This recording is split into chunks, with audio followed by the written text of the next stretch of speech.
Hello everyone, welcome to Deepa's kitchen. आज मी बनवतीये cheese ball आणि हे आहे दुधी भोपळ्यापासून बनणारे चीज बॉल आहे आणि खूप पौष्टिक आणि खूप चांगले, लहान मुलांना तर खूप चांगले असतात खाण्यासाठी द्यायला।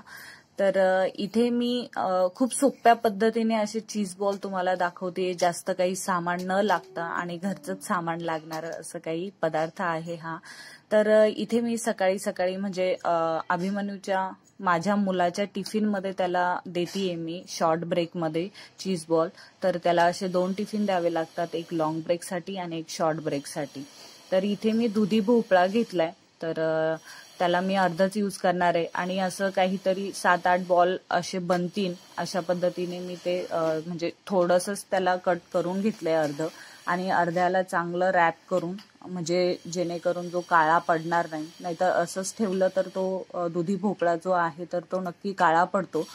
आणि त्याच्यानंतर त्याला फ्रीजमध्ये ठेवून द्यायचे। आणि इथे काय करायचे की मीडियम म्हणजे मी ज्या खिसणीने अद्रक वगैरे खिसते बारीकवाली एकदम, तर त्याला खास काही एवढं म्हणजे दुधी भोपळा जो आहे तर तो त्याला आवडत नाही, त्याच्यासाठी मी ते एकदम बारीकवाली खिसणी घेतलीये आणि त्याला चांगलं खिसून घेतलंय त्याच्यानंतर।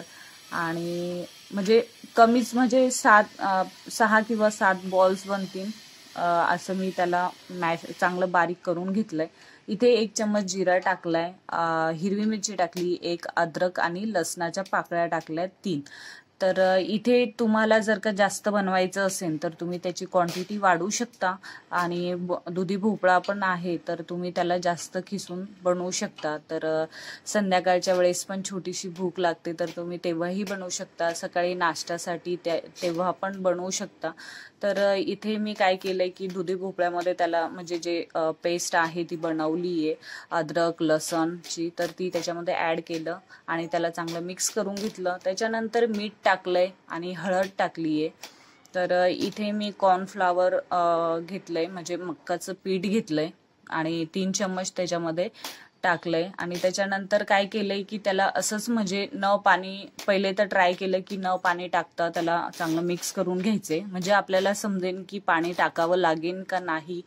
तर याच्यामध्ये म्हणजे ऑलरेडी त्या दुधी भोपळ्यामध्ये खूप पाणी असतं, म्हणजे थोडंसं म्हणजे त्याच्यामध्ये लिक्विड टाईपमध्ये असतंच ते दुधी भोपळा। तर इथे मी थोडंसं पण पाणी त्याच्यामध्ये ऍड केलं नाहीये। तुम्हाला जर का थोडंसं टाईट पीठ वाटत असेल की बाबा आता हे खूप कडक झालंय, तर तेव्हाच तुम्ही त्याच्यामध्ये थोडंसं पाणी टाकू शकता, म्हणजे जास्त पाणी नाही टाकायचे, नाहीतर मग जे चीज बॉल आहे तर ते प्रॉपर बनणार नाही। तर आणि त्याच्यानंतर काय करायचे की 2-3 मिनिटं त्या पिठाला साईडनं ठेवायचे।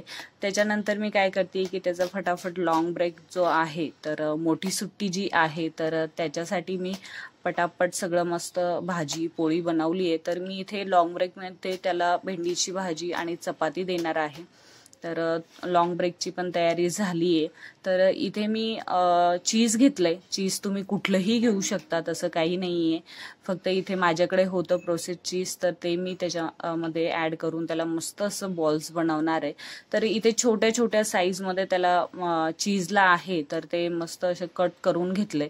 आणि इथे म्हणजे आपण जसं पुरणपोळी वगैरे म्हणजे पराठा असं कसं बनवतो तसंच बनवायचंय। तर इथे मी मस्त त्याला असं थोडंसं कटोरी टाईप बनवतीये आणि त्याच्यानंतर त्याच्यामध्ये चीज ऍड केलंय। चीजला चांगलं कव्हर करून घ्यायचंय त्या पिठाने, जेणेकरून जेव्हा आपण चीज बॉल तळू तर ते चीज जे आहे तर ते तेलामध्ये बाहेर निघणार नाही, त्याच्यासाठी त्याला चांगलं कव्हर करून घ्यायचंय पिठानेच। तर अशा पद्धतीने मस्त अशी छोटे छोटे चीज बॉल बनवायचे। तर इथे कसं आहे की म्हणजे मी आमच्या नाश्त्यासाठी पण बनवणार होते, तर एवढे सारे चीज बॉल नाही बनवले, नंतर मी बनवले ते नाश्त्यासाठी। तर काय करायचं की कमी गॅसवर तेल ठेवायचंय आणि त्याच्यामध्ये एक एक करून चीज बॉल त्याच्यामध्ये ऍड करायचंय आणि गॅस एकदम कमी ठेवायचा आहे, जास्त फुल गॅस ठेवायचा नाही, नाहीतर काय होतं की वरतून ते जळतील आणि आतमधून जे आहे तर ते पीठ जे आहे तर ते कच्चं कच्चं असं लागेल। त्याच्यासाठी एकदम कमी गॅसवर त्याला चांगलं तळू द्यायचंय, फ्राय होऊ द्यायचंय। आणि हळूवारपणे त्याला चांगलं थोडंसं हलवून घ्यायचंय. म्हणजे चीज बॉल टाकल्यानंतर एखादा मिनिट काहीतरी 5-6 सेकंद त्याला तसंच ठेवायचे आणि त्याच्यानंतर त्याला हलवून घ्यायचंय. तर इथे चीज बॉल बनेपर्यंत मी लगेच लॉंग ब्रेकची त्याची म्हणजे मोठ्या सुट्टीची टिफिनची तयारी करतेय. तर काय होतं की तो भाजी काही असं म्हणजे पूर्ण काही असं फिनिश करत नाही. तर त्याच्यासाठी मी ते चपातीवर भेंडी रोल करून त्याला चांगलं असं बारीक म्हणजे बारीकच करून त्याला चपातीला लावून देते आणि रोल बनवून देते. तर इथे काय होतं की रोल जे आहे तर ते पेपरमध्ये मी त्याला देते. तसं तो बिना पेपरचे रोल खात नाही. आणि काय होतं की आपण जे रोल भाजीमध्ये म्हणजे रोल बनवून देतो तर ते चपाती एकदम खुली होऊन जाते. कारण की मुलं टिफिन वगैरे काही व्यवस्थित नेत नाही, असा हलवत वगैरे घेऊन जातात. तर त्याच्यासाठी ते जी चपाती आहे तर ती खुलून जाती. त्याच्यासाठी मी त्याला चांगलं पेपरमध्ये पॅक करून देते. तर बघू शकता जे चीज बॉल आहे तर ते किती मस्त असे फ्राय होत आहे आणि कमी गॅसवरच त्याला चांगलं तळू द्यायचंय.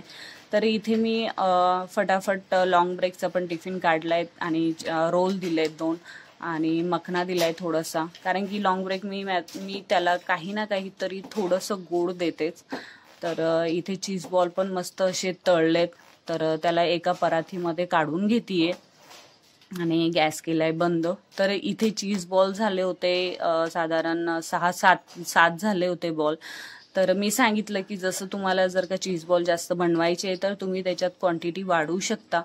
म्हणजे दुधी भोपळ्याची क्वांटिटी आणि हिरवी मिरची, लसण, अद्रक आणि जिरे ते थोडं वाढवलं की मस्त असे खूप सारे चीज बॉल बनतात. तर इथे सकाळीच 6:30-7 वाजले होते. तर एवढ्या सकाळी कुठे नाश्ता बनवून ठेवणार. तर मी नंतर त्याला परत बनवणार होते. तर इथे फटाफट मस्त टिफिन त्याचा रेडी केलाय. तर व्हिडिओ कसा वाटला तर नक्की मला कमेंटमध्ये सांगा आणि व्हिडिओ आवडल्यास व्हिडिओला लाईक करा आणि रेसिपीमध्ये काही अडचण आली तर डिस्क्रिप्शन नक्की बघा. तर चला, स्वस्त रहा, मस्त रहा, चांगलं जेवण करा. Thank you, bye bye.